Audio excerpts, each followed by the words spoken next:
But I'm lubed. I'm ready. Do you think the Panthers are lubed and ready? No. Here's the thing with the Panthers.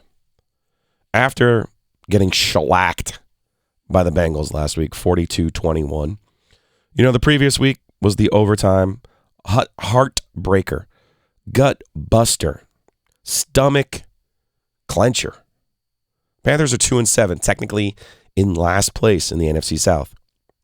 However, they're only 2 games behind the Atlanta Falcons for first place. So in theory, if they win tonight, they could be a game out of first place. You don't believe me? Well, let's ask the interim Panthers coach, Steve Wilks. Next opponent, and just so happened it's Atlanta divisional game, and we want to win this game no different than how we won last week's game. So it does put us in a situation where we one game out, being able to get this game. So it's important, but it's not the end of the year. We got to go play hard. We got to come out and execute and be the team that I know we can be, as we've shown the previous 2 weeks. I mean, the Panthers do have it in them to be a competitive football team. That's the part that I'm slightly frustrated by. Look, they fired Matt Rule. They took too long to fire Matt Rule. All right? We get that. The season potentially could have been different. If Baker Mayfield, I don't know, Didn't stink. was given maybe some more time in the preseason, if all the parts were given some time to marinate and work out the problems in the preseason. I don't know. They're not a perfect team, but I don't think they're a terrible team either. I don't think they're the team that showed up in Cincinnati last week and rolled over. That was embarrassing.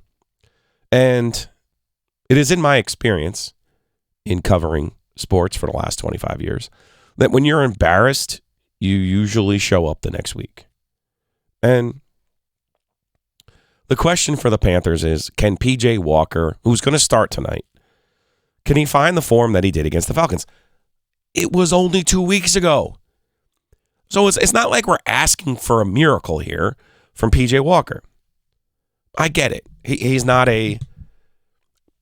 is at best a replacement level NFL starter. But I do think in those pockets, in those moments, and that includes the game in Atlanta, again, just 2 weeks ago, not even, because this is a Thursday night game, he threw for 317 yards against the Falcons, including what should have been the game-winning touchdown to DJ Moore by NFL Amazon tracking stats. The 62-yard pass was the most difficult, accurate pass thrown in the NFL this year. So the talent is there. My question is, what happened between the Atlanta game and the Cincinnati game? Because there was a clear plan of attack. And we've seen this under Steve Wilks, save for last week. We have seen them run the football effectively with Deontay Foreman. We have seen them effectively integrate DJ Moore, their top receiver, into the offense. So what the hell happened last week? And is there still enough fight in them? Is there still enough care in them for them to turn around tonight against an Atlanta team they know they're competitive against? They know they can beat the Falcons. All right? One key will be slowing down the Falcons' run game. If you haven't been paying attention to Arthur Smith, former Tar Heel, who is coaching the Falcons this year, they are a smash mouth. He came from the Titans.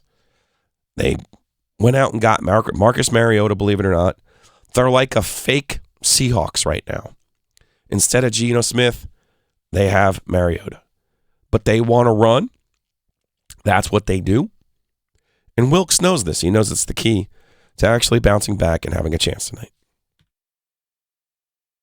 We know for a fact that we got to stop the run against these guys. And they do a great job running the ball. Patterson is back this go-around, which we didn't play against him before.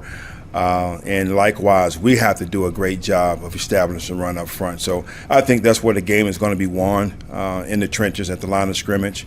And based off what we didn't do this past week, we got to do a great job early on stopping that run. They're going to take the shots over the top. I mean, that's what they do with the vertical game off play action, and we got to be ready for that. Dennis, are you old enough? Have you been around here long enough to when the Panthers used to play on Monday night? Yeah. And it was like front page news, Monday Night Football. Mm-hmm. It's here in Charlotte. Yeah. It was like a really huge deal. It was. Wasn't that long ago. I understand that times change, and Sunday night is the new marquee primetime event. I think we all know the Thursday night game is unfair to the players, and I don't want to bag on them for the quality of play on Thursday night. I mean, technically, it is a primetime game. Here's Steve Wilkes again on, is that still a thing? Personally, for me, I would say it's just, you got to go play football. But for the players, Thursday night, national stage, yes, I think it does bring a different element for those guys because all the peers are looking. So it's an exciting time.